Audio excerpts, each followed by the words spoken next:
ሰላም እንዴት ናችሁ? ውድ የኢዲቴ ዩቲዩብ ቻናል ተከታታዮች ዛሬ በዩኒት 2 ፓርት 5 2.17 ሳይንቲፊክ ኖቴሽን ኤንድ ዴሲማል ፕሌስ ሚሊዮን ፓርት ምናየው ይሆናል።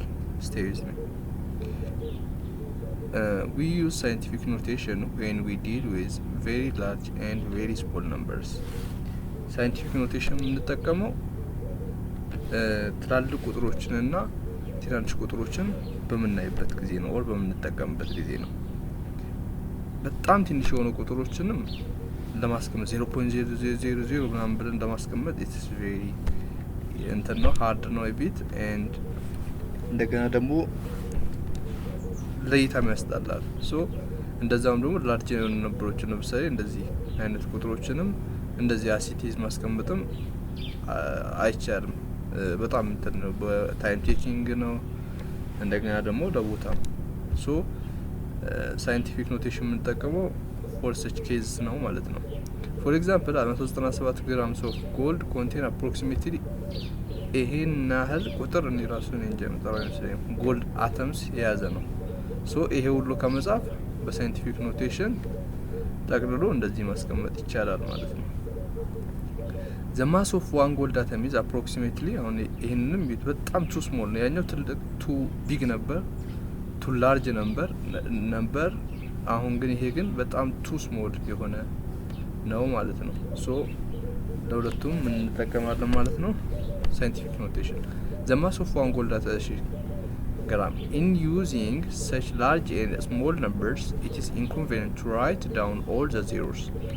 በእንደዚህ አይነት ኬዝ ላይ እንደዚህ በጣም ትልቅና ትንሽ የሆኑ ቁጥሮችን ኮንቬኒየንት አይደለም ምቹ አይደለም ይሄ ሁሉንም ዜሮች መጻፍ በጣም ምቹ የሆነ ነገር አይደለም። ኢን ሳይንቲፊክ በሳይንቲፊክ or በኤክስፖኔንሻል ኖቴሽን we place one non-zero digit to the left of the decimal. ምን እናደርጋለን? አንድ non-zero digit ፕሌስ እናደርገዋለን ከምን ከዴሲማል ፕሌሱ በስተ ምኑ ሌፍት ያለው ማለት ነው። ለምሳሌ እዚህ ጋር ይኸው 1 2 ወደ ግራ ነው እየሄድን ያለነው አንድ እየሰጠን ማለት ነው 1 2 3 እያልን እዚህ ጋር ስደርስ 23 ይሆናል። ሶ ምንድነው ነን-ዜሮ ዲጂት እናስቀምጣለን። አንድ ነን-ዜሮ ዲጂት ብቻ ነው የሚያስፈልገው። ለምሳሌ 6 ከዴሲማል በፊቱ ከዴሲማል በስተግራ ያለው ለምሳሌ 60.2 ብዬ ታይም ቴሬስ 22 ማለት አልችልም። ለምን 60 ከዴሲማል ፕሌሱ በፊት ነን-ዜሮ ዲጂቱ ያ 61 አሁን ለምሳሌ ኢንኬዝ ኦፍ 61 ቢሆን ኦር 602ን ቦስ በነን-ዜሮ ዲጂቶች እንትናቸው 3 ናቸው። ይሄ ዜሮም እንደ ሲግኒፊካንት ፊገር ስለሚቆጠራስ በዚህ ቦታ ማለት ነው። ሶ አንድ ብቻ ነው አንድ ነን-ዜሮ ዲጂት ነው መቅረት ያለበት። ሶ እንዲንቆጥርና እዚች ጋር ስንደርስ ስንት ይሆናል? 6.02 ጋር ነው እናቆመው ማለት ነው። እሱን ለማሳየት ነው። 23 places to the right therefore exponent of 10 is -22. 22ቱን አሁን እዚች ጋር ደግሞ እዩ የመጀመሪያው to the left ሄደን ነው to the left ስንሄድ 23 ሄደን ከዛ 23 ሄደን በ6.02 ጋር የቡን ቆጥረው እንደዚህ እንዲማት ነው 1 2 3 4 5 6 7 8 10 11 12 13 14 15 17 18 19 20 21 22 23 ወደ ሌፍት ሄደን ከሆነ ወደ ሌፍት እየሄደን ዜሮዎችን እየቆጠርን ከሆነ ስንት ነው? ፖዚቲቭ ነው የሚሆነው። ግን ወደ ራይት እየሄደን ከሆነ ደግሞ ኔጌቲቭ ነው የሚሆነው። እሱን ለማሳየት ነው። አሁን እዚህ ጋር ወደ ራይት ነው 22ም የሄድ ነው ማለት ነው 1 2 እያደረግን። ሶ በዚህ ጊዜ 10 to the power of -22 ይሆናል ማለት ነው።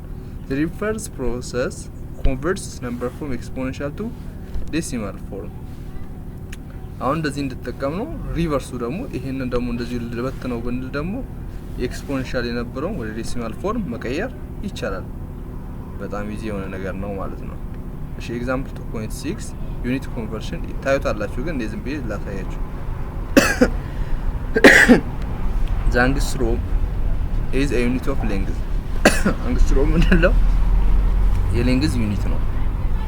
or 1 times 10 is minus 10 ሜትር የያዘ ነው ማለት ነው። that provide a convenient scale on which to express the radio of atom ራዲዮ ኦፍ አተምን ኤክስፕረስ ለማድረግ ኮንቬኒየንት ስኬል ነው አግስትሮም ምንለው። ራዲዮ ኦፍ አተም are often expressed in nanometers ራዲዮ ኦፍ አተም ግን አንዳንዴ ናኖሜተርን በመጠቀም ኤክስፕረስ ሊደረግ ይችላል። the radius of phosphorus atom is 1.10 አንግስትሮም ብለን ማስቀመጥ እንችላለን። ራዲየስ ብዙ ጊዜ በአንግስትሮም ማስቀመጥ እንደምንችል እያሳየ ነው። what is the distance expressed in centimeter and nanometer እንዴት ነው ይሄንን በሴንቲሜትር እና በናኖሜትር ኤክስፕረስ ማድረግ የምንችለው ነው የሚለው እንትን መጠቀም ነው። በጣም ቀላል ነገር ነው። አንድ አንግስትሮም 1 × 10 ሜትር ከሆነ መጀመሪያ ወደ ሴንቲሜትር ወዴት ነው የምንቀይሩት የሚለው ወደ ሴንቲሜትር ለመቀየር ደግሞ 1 ሴንቲሜትር ስንት ሜትር ነው? 1 × 10 - 2 ሜትር ነው አይደል? ሶ ይሄንን መጀመሪያ እንወስዳለን። አንግስትሮሙን 1 × 10 ሜትር ነው። ከዛ ግን እኛ የተሰጠን ይሄን ነው አይደል? 1.10 አንግስትሮም ነው ቀይሩ የሚለው። ይሄ ማለት ስንት ማለት ነው? 1.10 × 10 ሜትር ይሆናል ማለት ነው። ይሄንን ወደ ሜትር እንቀይረዋለን። ከዛ ወደ ሜትር ከቀየርነው በኋላ ወደ ሴንቲሜትር መቀየር እንችላለን። ከዛ ወይንም ወደ